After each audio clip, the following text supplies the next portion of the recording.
Hello दोस्तों, welcome. इस video में मैं आपको बताऊंगा कि सीपीसीटी क्या होता है। त्रिभुज वाले चैप्टर में आपको ये बार बार देखने को मिलता है कि सीपीसीटी से हमने इसे डिराइव किया है, इसे प्रूव किया है, या हम ऐसा कह सकते हैं कि ये चीज सीपीसीटी से आई है। लेकिन ये सीपीसीटी क्या है और इसको सटीक तरीके से कैसे प्रयोग करते हैं, इस वीडियो में आप इसको बिल्कुल परफेक्टली सीखेंगे। So let's start. देखिए, सीपीसीटी का जो फुल फॉर्म है वो है corresponding parts of congruent triangles. Actually जो थ्योरम है वो ये कहती है corresponding parts of congruent triangles are equal. ये पूरी थ्योरम है, लेकिन इसको शॉर्टकट में हम कहते हैं केवल सीपीसीटी। तो जहां पे सीपीसीटी आप लिखते हैं वहां पे उसका मतलब यहां से लेके पूरा यहां तक होता है कि corresponding parts of congruent triangles are equal. अगर हम हिंदी में कहें, सर्वांग सम त्रिभुजों के संगत भाग बराबर होते हैं।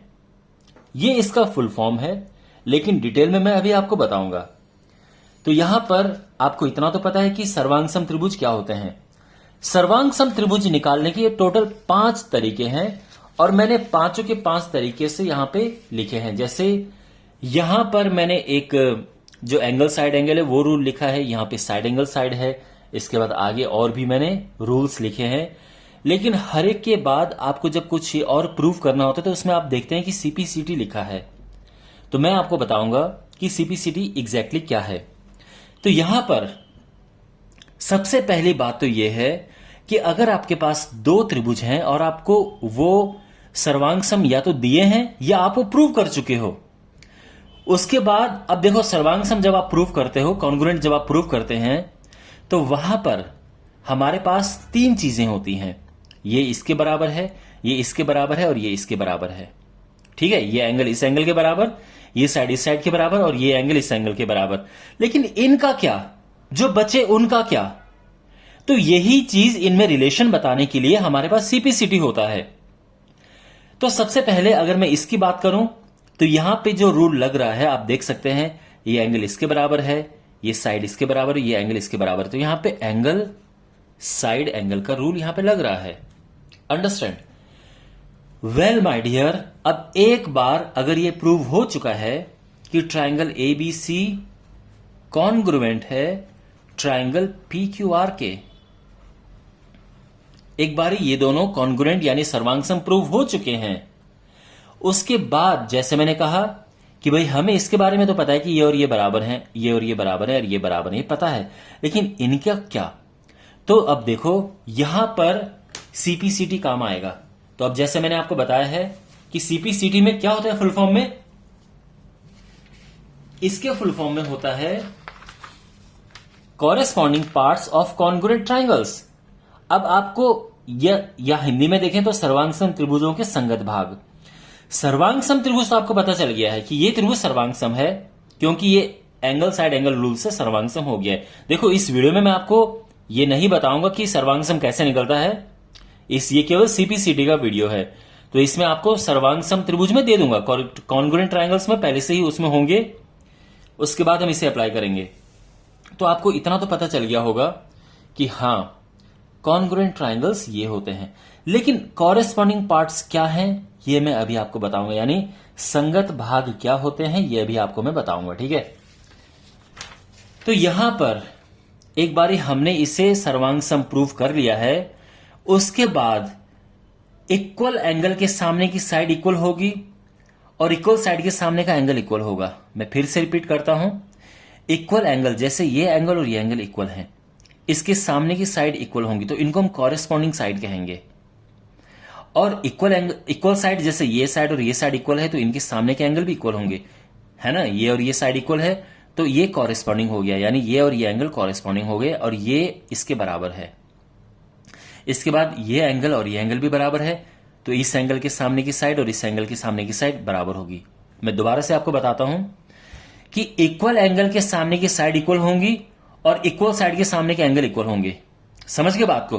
तो यहां पर अगर हमसे पूछा जाए ए सी और आर क्यू के बीच में रिलेशन, तो आप कहोगे कि भाई ए सी बराबर है आर क्यू के, और आप सिंपल लिखोगे, कोई भी यहां पे मेहनत नहीं करनी है, सीधा लिखना है सीपीसीटी से इसका मतलब यह है, देखो AC क्या है, ये इस एंगल के सामने है, इस एंगल के सामने, ध्यान से देखो, ठीक है। अच्छा, यहां पे जो RQ है वो इस एंगल के सामने, और ये एंगल और ये एंगल इक्वल है, ये पहले से क्वेश्चन में इक्वल गिवन था। तो इसके सामने की साइड ये, इसके सामने की साइड ये आपस में इक्वल होंगे। ओके, उसके बाद अगर हम बात करें इसकी BC की और ये RP की, अब आप देख सकते हैं कि BC है इसके सामने और RP है इसके सामने। अब ये एंगल दोनों इक्वल हैं, तो इक्वल एंगल के सामने ये चीजें होंगी कॉरेस्पॉन्डिंग, यानी संगत। तो आप कहोगे कि BC बराबर है RP, और इसका रीजन भी आप दोगे CPCT से। आपको समझ आ गया? अब ये इक्वल साइड है, तो इक्वल साइड के सामने एंगल इक्वल है, यानी ये एंगल इसके सामने है और ये एंगल इसके सामने है। क्योंकि ये साइड इक्वल है तो ये एंगल भी आपस में इक्वल होंगे। तो आप कहोगे कि एंगल C बराबर है एंगल R के, और हमने यहां पे लिखना है, रीजन क्या है, CPCT। आपको डिटेल में कुछ नहीं लिखना है कि भाई ये इक्वल साइड है, इनके सामने इक्वल एंगल है, ये सब नहीं लिखना है, केवल और केवल CPCT लिखना है, एंड यू आर डन। अब इसमें देखते हैं, ये अगेन A B C और ये है P Q R। यहां पर अगर आप देखेंगे तो ये साइड और ये साइड बराबर है, ये एंगल बराबर है, और ये साइड और ये साइड बराबर है, यानी यहां पे साइड एंगल साइड रूल से ये दोनों कॉन्ग्रुएंट है। जो ट्राइंगल ABC है ये कॉन्ग्रुएंट है ट्राइंगल PQR के, और रीजन क्या लिखेंगे आप, साइड एंगल साइड नियम से, ठीक है, नियम से। ओके, यहां तक क्लियर हो गया है। अब बात करते हैं कि देखो ये तीन तो हमें पता है कि ये इसके इक्वल है, ये इसके इक्वल है और ये इसके इक्वल है। देखो माय डियर, मैं ये बताना मिस कर गया हूं, जो कॉन्ग्रुएंट चीजें होती हैं उसमें सारा इक्वल होता है। मींस अगर आपको इसको उठा के और घुमा के इसके ऊपर लगा दो तो बिल्कुल एक दूसरे के ऊपर आ जाएंगे। जैसे ये दोनों एक दूसरे के ऊपर लगा सकते हैं, बिल्कुल एक दूसरे के ऊपर आ जाएंगे, तो ये बिल्कुल इक्वल होते हैं, एकदम इक्वल होते हैं, इन्हें कहते हैं कॉन्ग्रुएंट। अब जब सारी ही चीजें इक्वल हैं, सर्वांग सम, सारे अंग उनके समान हैं, तो यहां पर इसका और इसका तो हमें पता चल गया कि इक्वल है, क्योंकि क्वेश्चन में गिवन है, ये एंगल भी इक्वल है, क्वेश्चन में गिवन है, और ये साइड भी इक्वल है, ये भी गिवन है। बट इनका क्या, इस साइड का क्या, इस एंगल का क्या, इस एंगल का क्या, ये साइड, ये एंगल, इसका क्या? तो अगेन यहां पे काम आता है CPCT। तो अब आप देखो, ये एंगल और ये एंगल इक्वल है, तो इक्वल एंगल के सामने की साइड इक्वल होंगी और इक्वल साइड के सामने के एंगल इक्वल होंगे, वही होता है कॉरेस्पॉन्डिंग। तो इक्वल एंगल के सामने साइड कॉरेस्पॉन्डिंग होगी, ये और ये इक्वल है, इसके सामने साइड क्या है, AC, और इसके सामने की साइड क्या है, PR। ये इक्वल है। इक्वल क्यों है? क्योंकि ये दोनों इक्वल एंगल के सामने की साइड हैं, तो ये और ये एंगल इक्वल हैं, तो ये साइड होगी कॉरेस्पॉन्डिंग, और corresponding parts of congruent triangles are equal. तो आप सीधा यहां पे रीजन लिखेंगे, केवल और केवल CPCT, बस। ठीक है, CPCT लिखो या CPCT से लिखो, इतना इनफ है।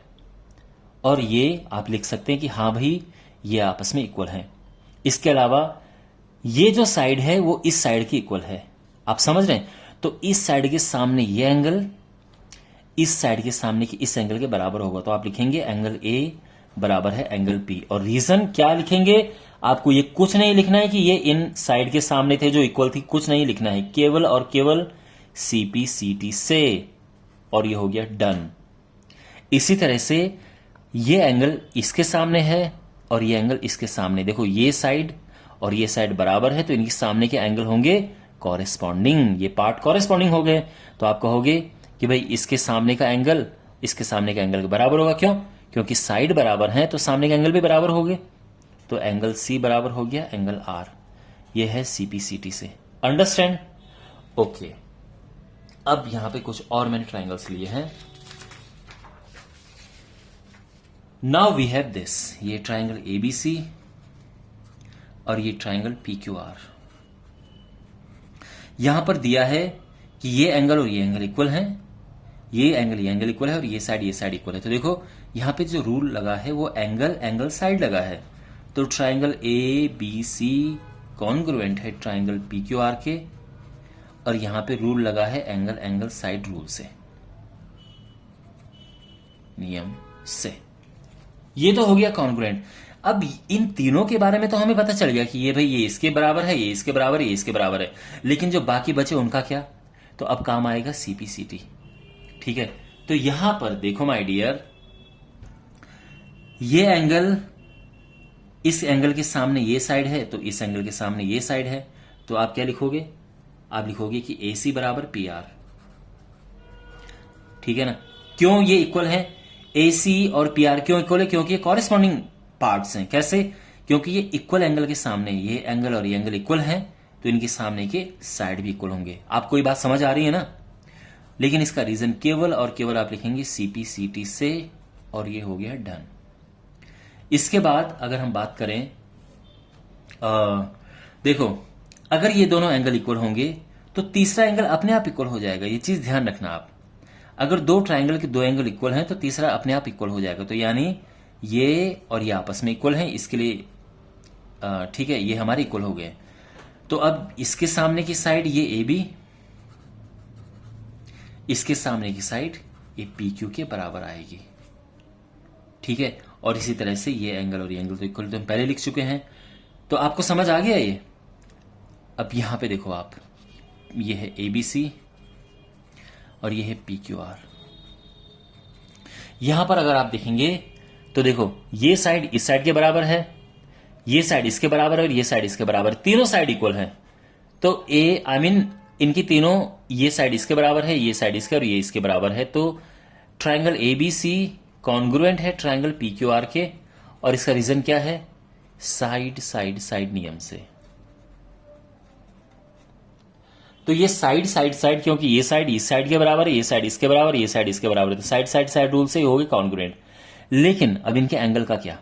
तो देखो, ये साइड और ये साइड इक्वल है, तो इक्वल साइड के सामने के एंगल इक्वल होंगे, यानी C बराबर होगा R के। तो एंगल C बराबर एंगल R, और रीजन आप केवल क्या लिखेंगे? CPCT से। अगेन, ये साइड और ये साइड बराबर है, तो इस साइड के सामने का एंगल ये और इस साइड के सामने का एंगल ये आपस में इक्वल होंगे, तो एंगल A बराबर होगा angle P। Reason same CPCT। और अब बचा ये साइड, इस साइड के सामने का एंगल ये है ना? मैंने क्या कहा था? इक्वल साइड के सामने इक्वल एंगल होते हैं। तो ये साइड और ये साइड इक्वल हैं, तो ये एंगल जो कि इसके सामने है इक्वल होगा इस एंगल के जो कि इसके सामने है। तो एंगल B बराबर है एंगल Q। ये भी रीजन क्या देंगे आप? CPCT से। कुछ भी डिटेल में नहीं लिखना है कि ये एंगल, ये साइड इक्वल है, इनके सामने ये एंगल है, कुछ नहीं लिखना है, केवल और केवल ये। अंडरस्टैंड? और अब फाइनली हमारे पास एक लास्ट है,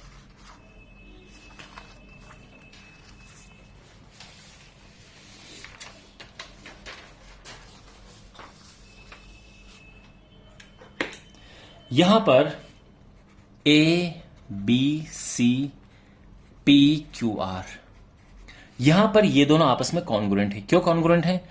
क्योंकि ये 90-90 है, राइट एंगल इक्वल है, हाइपोटेन्यूस इक्वल है, और ये साइड साइड इक्वल है। तो RHS नियम होता है एक, उस नियम से ये ट्राइंगल ABC बराबर है कॉन्ग्रुएंट है ट्राइंगल PQR के, यानी ये दोनों आपस में कॉन्ग्रुएंट हो गए हैं। तो उसके बाद अब बाकी चीजें देखो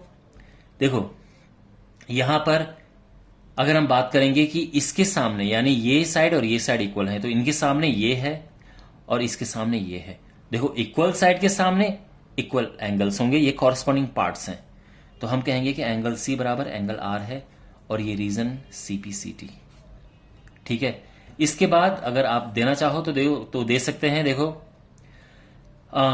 किसी भी दो ट्राइंगल में, अब देखो, ये साइड और ये साइड अपने आप इक्वल हो जाएगा, क्योंकि राइट एंगल ट्राइंगल में अगर दो साइड इक्वल हैं तो तीसरी अपने आप इक्वल हो जाती है। ठीक है, और इसकी वजह से आप कह सकते हैं कि एंगल A और एंगल P, अब ये अगर ये आपस में बराबर होंगे तो A और P आपस में अपने आप बराबर हो जाएंगे। तो आप कहोगे कि एंगल A बराबर है एंगल P के। क्यों? क्योंकि इक्वल साइड के सामने है। तो यहां पर क्या था? ये साइड इसके इक्वल था, यहां पे डबल करना चाहिए और ये ट्रिपल हो जाएगा। ठीक है, तो यहां पे ये एंगल इस एंगल के बराबर है। अगेन क्यों? क्योंकि देखो, तीसरी साइड इक्वल इसीलिए आए क्योंकि दो साइड इक्वल होती हैं जब किसी राइट एंगल ट्राइंगल में, तीसरी खुद ब खुद इक्वल हो जाती है, तो ये बराबर है। इसके अलावा इसके सामने ये एंगल और इसके सामने ये एंगल इक्वल होता है, इक्वल साइड है, इनके सामने ये कॉरेस्पॉन्डिंग एंगल हो गए, तो एंगल ए बराबर एंगल पी है, और रीजन सिंपली आप सीपीसीटी लिखेंगे और कुछ नहीं। Alright, well my dear, I hope आपको ये वीडियो अच्छे से समझ आया होगा। सीपीसीटी क्या है पूरा क्लियर हुआ होगा। स्टिल कोई डाउट है पूछना कमेंट बॉक्स में। मिलते हैं अगले वीडियो में। Take care.